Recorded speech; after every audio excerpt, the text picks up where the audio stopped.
La i30, c'est la compacte de Hyundai, concurrente des Mégane, C4, 308, Golf, Focus, etc. L'actuelle i30 est la deuxième du nom, lancée en 2012, d'abord en berline 5 portes puis en break, et enfin présentée au dernier mondial en 3 portes. C'est cette carrosserie que nous essayons ici. Elle mesure au centimètre près la même longueur que la version 5 portes. Les portes latérales ont été allongées de 17 cm et le dessin de la custode tente de donner un profil plus dynamique. À l'avant, la calandre est spécifique, ainsi que le bouclier. Notre version est en finition haut de gamme, pack premium.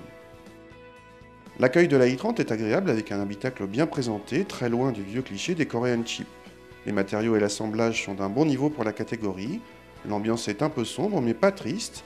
L'agencement des commandes est simple, sauf pour le volant surchargé de boutons.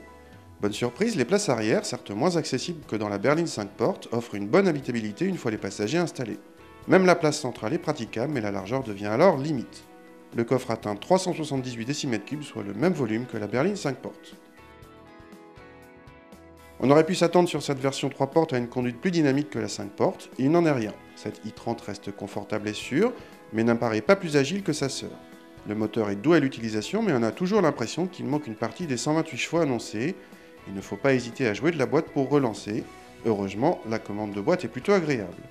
L'attaque de freinage très franche peut surprendre au début. A noter également la possibilité de modifier l'assistance de direction selon 3 modes, confort, normal ou sport. Ni plus dynamique ni plus exclusive que la berline 5 portes, la version 3 portes a le bon goût de coûter 500 € de moins, ce qui met notre modèle à 25 500 € alors qu'il s'agit d'un haut de gamme, soit un prix légèrement inférieur à la concurrence.